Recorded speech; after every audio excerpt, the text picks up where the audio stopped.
Sir, Bharat का पड़ोसी देश नेपाल, जहां हिंदू राष्ट्र रहा है, हिंदू सरकारें रही है वहां पर, अब तक 10-15 प्रधानमंत्री रहे, राष्ट्रपति रहे, जो सभी ब्राह्मण थे, हिंदू जातियों से थे, वो सब कुछ तहस नहस हो गया, तख्तापलट हो गया। वहां पर युवाओं ने वहां पर पूरा सब कुछ संग्राम शुरू कर दिया है। क्या ब्राह्मणों को बर्दाश्त नहीं कर पाएगी आज की जनता नेपाल में और भारत में? जर्नलिस्ट महोदय, सबसे पहली बात तो यह है कि भारत हमारा सहनशील और सहने वाले जनता है। भारत के अंदर हमने बहुत सारी मुसीबतें को झेला है। आज जो ब्राह्मणवाद, हमें हिंदू से कोई नफरत नहीं है, हमें अपने कभी किसी भी जात से कोई नफरत नहीं है, लेकिन जो चंद मुट्ठी भर के ब्राह्मणवाद जो चला रहे हैं वो आज से नहीं, पहले तो यही ब्राह्मणवाद लोग मुगलों को बुलाया, स्वागत किया, लाए, भारत के अंदर फैलाया।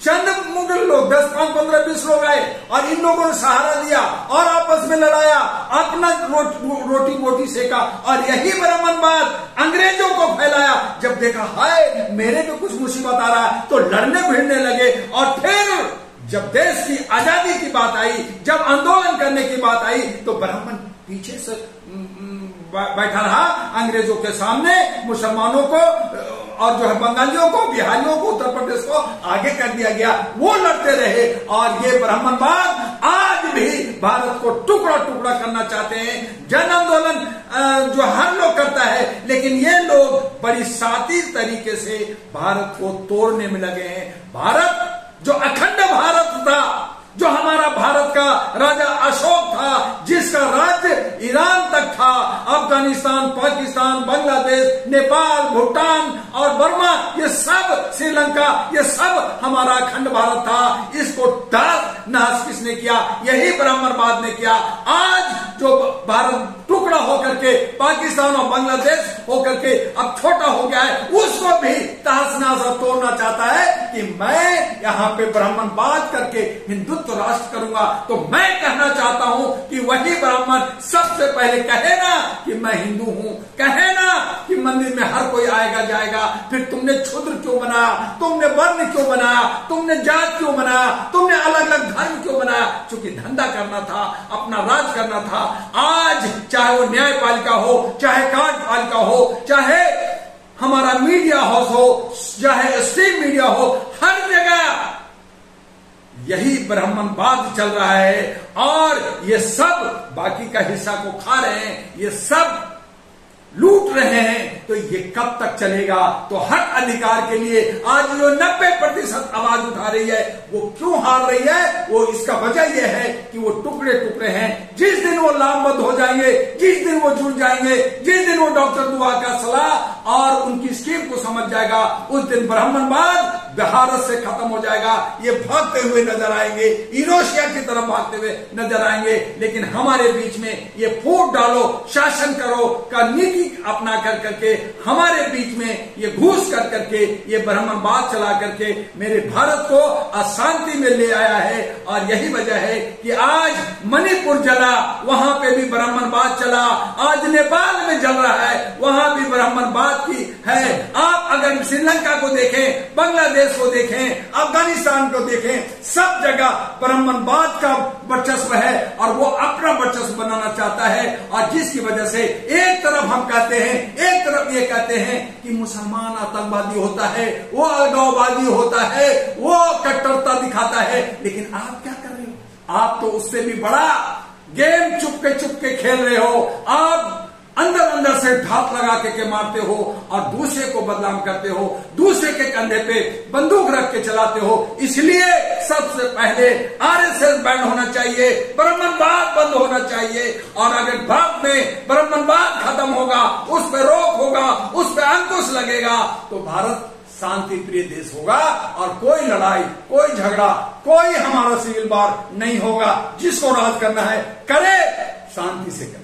लेकिन ब्राह्मण तो पूजा पाठ करते हैं, पुजारी होते हैं, ये तो बुद्धिमान लोग होते हैं, ये तो पढ़ाने लिखाने काम करते हैं। इनके पीछे क्यों पड़े हुए हैं आप लोग? इतिहास पढ़ा है आपने? जर्नलिस्ट महोदय इतिहास पढ़ा है?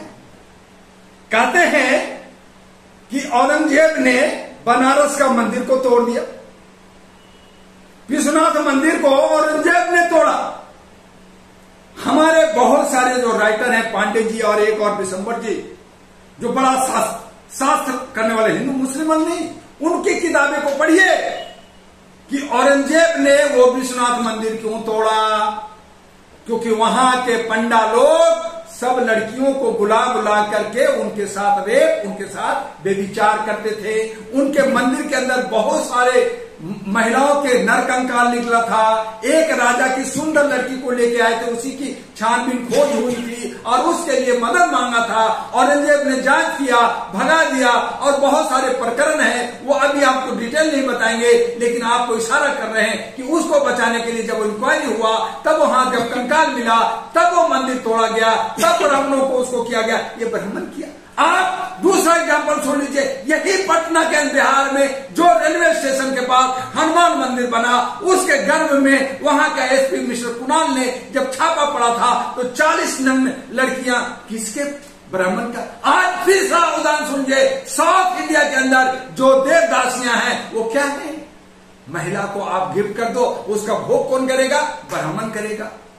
हर जगह ब्राह्मण जो है महिलाओं को भोग किया। यही सनातन में, यही वैदिक युग में महिलाओं को जब क्षुद्र जिसको कहा, जिसको नीचे जात को कहा, जात पात बना दिया, उसकी जब शादी हुई तो पहला दूसरा रात शादी में कौन बिताता था? ब्राह्मण बिताता था। उसकी स्तन काटा तो आपने बेविचार फैलाया और कहते हैं कि पूजा पाठ किया। आप कहते हैं कि आस्था किया। आपने गाली दिया। औरत भी वेश्या को कहा जाता है, आपने नारी नहीं कहा, औरत कहा। आपका जो है शास्त्र कहता है, आपने जो भी जितना भी ग्रंथ लिखा, जितनी भी व्यवस्थाएं जो धर्म का रखा गया, वो सब ब्राह्मणवादों ने लिखा है। उसमें क्या लिखा हुआ है? पढ़िए तो सही, पढ़ाइए तो सही। चूंकि आपने कहा कि दलित और क्षुद्र और नीचे कोई एजुकेशन नहीं लेगा, पढ़ाई नहीं करेगा, शिक्षा नहीं करेगा, तो जब पढ़ेगा नहीं तो आपका ग्रंथ के बारे में जानेगा कैसे? इससे दूर रखा गया। और इसीलिए बाबा आम्बेडकर ने कहा शिक्षा लो, प्रयाग ने कहा एजुकेशन लो, शिक्षा लो, पढ़ो, तब तुम ज्ञान होगा, तब तुम्हारी आंखें खुलेगी, तब पता चलेगा कि तुम्हें किस तरह से आपको गुलाम बना रखा है, किस तरह से आपका शोषण और दोहन कर रहा है, धर्म के नाम पर किस तरह से तुम्हें लूट रहा है। तुम पढ़ोगे तो जानोगे। और यही वजह है कि आज जितने पढ़े लिखे लोग हैं वो नास्तिक हो गए हैं, वो धर्म से दूर हो गए हैं और उसका विरोध कर रहे हैं। डॉक्टर दुआ भी इस सब का विरोध करता है। लेकिन नेपाल में तो हिंदू राष्ट्र था, ये तो मजबूत थे हिंदू जो वहां पर राज कर रहे थे पिछले 50 साल से। उसी को खत्म करने वो जब अतताई हमारे यहाँ भी तो, हमारा भारत भी तो हिंदू राष्ट्र था।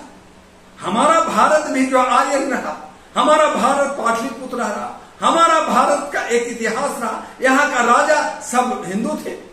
कौन था? तो आपने किसको लाया? ब्राह्मण की, मुसलमान को किसने लाया? भारत में मुसलमान को किसने लाया? यही ब्राह्मण लोग लाया और उस पर इतना जुल्म किया, इतना उसको सताया कि वो जो बाकी जो हिंदू थे वो मुसलमान हो गए। आपने भागवत मोहन जी ने कहा, आरएसएस के प्रधान ने कहा कि जो यहां मुसलमान है वो पहले हिंदू था। तो क्यों हुआ हिंदू चाहे मुसलमान? क्योंकि आपने उसमें दोहन शोषण किया, आपने उसको सताया, तो वो हिंदू से मुसलमान बन गया, वो हिंदू से क्रिश्चियन बन गया। तो आपने बनाया, कुछ जो है सिख बन गया, कुछ जैन बन गया, कुछ बुद्धिस्ट बन गया। तो जो हिंदू राष्ट्र हिंदू होना था, आपको बहुत आगे जाना था, आप पीछे गए क्योंकि आपने जुल्म किया, आपने सताया। जब सताओगे तो हम कहां जाएंगे? लेकिन हिंदुओं की सरकार तहस नहस हो गई है नेपाल में, ब्राह्मणों की सरकार। अब वहां पर लोग कह रहे हैं कि यहाँ पर राजतंत्र नहीं आएगा कभी भी, लेकिन यहाँ के जो रामभद्राचार्य है, मुक्तेश्वर आनंद है, वो कह रहे हैं कि हिंदू राष्ट्र पहले नेपाल में लाओ फिर भारत में आएगा। देखिए, हिंदुत्व में हिंदुत्व का जो ब्राह्मणवाद है ये इतना कट्टर है, ये अपने आगे किसी और को सुनते नहीं, ये अपने आगे किसी को अपने साथ खाट में बैठाते नहीं, ये अपने आगे जो बोलते हैं दूसरे को बोलने नहीं देते। ये इनकी इतनी बड़ी मोनोपोली है। मुसलमान कम से कम पूरे वर्ल्ड में फैला, क्योंकि वो खाट में बैठाते हैं। वो एक जगह अगर नमाज पढ़ते हैं तो राजा और रंग और रिक्शा पुलर भी साथ में नमाज पढ़ता है। लेकिन ये जब पूजा होता है तो पूजा में आपको दूसरे को बैठने नहीं देते, मंदिर में नहीं घुसने देते, मठ में नहीं घुसने देते, सब पे अपना कब्जा है। और यही वजह है कि जो है एक जनाक्रोश आता है, पब्लिक के अंदर गुस्सा होता है, थोड़ा बर्दाश्त करता है, लेकिन कब तक। और यही नेपाल के अंदर वहां जो है लोग ब्राह्मणवाद अपने उस सब पे हावी होना चाहते थे। सारे प्रॉपर्टी, सारे उनकी मंदिर, सारे उनका व्यापार, सब कुछ लेन देन, रहन सहन सब अपने तरीके से करना चाहते थे। लेकिन उन नौजवानों ने जो थोड़ा पढ़े लिखे, जो आगे निकल गए हैं, जो समझदार हो गए, उन्होंने कहा नहीं, ऐसा नहीं होने देंगे। और यही वजह है कि वहां जनाक्रोश, जनता का आक्रोश निकला और सरकार को उखाड़ के फेंक दिया, जला दिया, खत्म कर दिया।